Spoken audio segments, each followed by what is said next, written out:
c'est la validation de l'UC4, qui est en fait une évaluation sur une conduite de réunion. D'accord, dans quel diplôme? Donc c'est le DEGEPS, diplôme d'état à la jeunesse, l'éducation populaire et du sport, que je valide au CREPS de Wattignies. Voilà, donc on est ici aujourd'hui pour préparer les centres sportifs, les LDS de cet été. Plus principalement, on va se focaliser sur la première heure, sur tout ce qui concerne donc, les championnats du monde d'athlétisme. Donc je ne vais pas me représenter ce que j'avais fait la fois dernière, donc c'est pour ça que je présente cette partie de réunion, puisque dans le cadre de ma formation en DEGEPS, j'ai une conduite de réunion à tenir, donc je la fais aujourd'hui avec vous de façon un peu plus formelle, on va dire.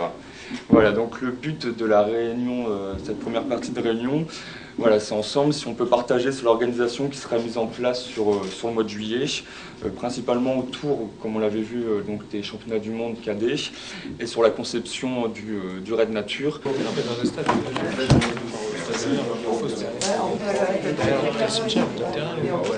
Pas du tout. Camper sur le stade.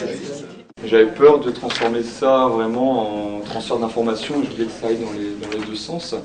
Après, le risque que j'avais avec eux, c'est étant donné que je les connaissais tous pour la plupart, et qu'on avait un rapport différent puisque j'étais animateur et le directeur, je savais que si je la jouais trop formelle, j'allais me faire lyncher, quoi. Si j'arrivais style costard-cravate ou voiement, donc le plus dur pour moi, c'était de trouver un juste milieu entre conduire vraiment conduire la conduite de réunion avec la méthode mise en place, etc., mais en gardant un côté, sans prendre ce côté trop formel, parce que là je savais que j'allais les perdre au bout de 2 minutes et ils allaient me... Ce qui te vient à l'esprit dans ton auto-évaluation tout de suite, c'est mais tu t'as répété, je pense, si j'avais dû le noter, c'est filmé, on pourrait reprendre, au moins 5 fois je les ai pas perdus. Ça c'est le problème aussi des rapports que j'ai avec eux, je me sentais mal à l'aise de dire... Je l'ai senti.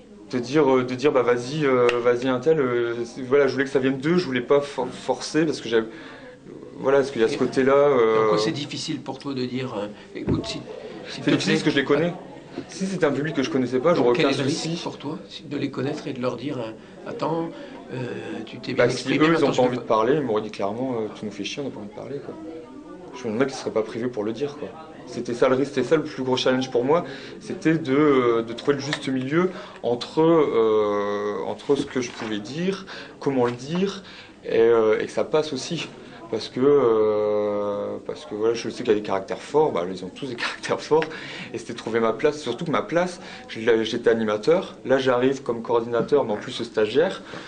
Pour eux, ça aurait pu être la réunion, on vient ici, ce qui doit passer, il doit se faire valider entre guillemets, on va perdre 1 heure de notre temps, quoi. Aujourd'hui c'était une réunion comme ça, demain, toi, moi, n'importe qui est amené à conduire des réunions, on fonctionne de plus en plus sur des notions de réunion avec des chefs de projet.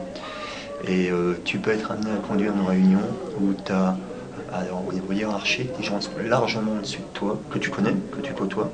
Ça peut être un adjoint, ça peut être un maire, ça peut être un chef, un directeur de service. Et il faut être capable de le cadrer aussi. Il se reprend après dans l'auto-évaluation, parce que c'est mis dans un réflexe défensif tout de suite. Dès le départ, dès le départ dans sa conduite de réunion, quoi. Et là, dans son retour aussi, c'est quand qu'il est après capable de dire... C'est pour ça, je crois vraiment, le fait de connaître les gens, ça l'a... Oui, c'est mis en situation... c'est ça que je voulais entendre. Voilà. Mais il a pris du recul, justement, par rapport à ça. Ça, c'est bien. Oui, tout à fait. C'est pas le fait que ce soit parfait ou pas parfait, c'est comment il retire... les éléments qui sont quand même soit positifs, soit négatifs de sa prestation, et comment il va pouvoir maintenant les utiliser, finalement. Ouais. J'attendais ce moment-là, le débriefing pour valider, mais avec son débriefing, je suis OK. Donc réunion participative, bien participative, ça c'est le moins qu'on puisse dire. Oui, les objectifs ont été atteints. Objectif atteint. Non, mais c'est comme c'est un examen d'État. C'est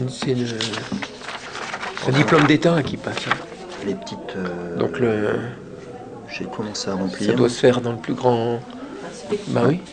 Globalement, c'est quand même positif, j'aurais tendance à dire, par rapport à les petits moments où tu as eu du mal à canaliser justement les différentes personnalités, les différentes personnes qui étaient là. Moi, j'attendais l'entretien pour valider. J'avais j'étais tout juste. Ton démarrage d'auto-évaluation ne me convenait pas parce que tu voulais t'auto-convaincre que les gens étaient bien. Et c'est après où on a eu le recul tout à fait, où tu as pu nous convaincre que tu avais bien perçu ce qui s'était passé, quoi. Donc dans un entretien, n'hésite pas quand même à dire... je pense qu'on ne demande pas aux gens à être parfaits dans un examen. C'est plutôt une expérience et le retour d'expérience qui est intéressant. Sinon, tu n'es pas en formation. Si tu mènes une réunion comme un vieux routier, on ne peut pas demander ça, je pense. Quelqu'un qui débute. Voilà. D'accord. Bonne chance pour la suite. Merci.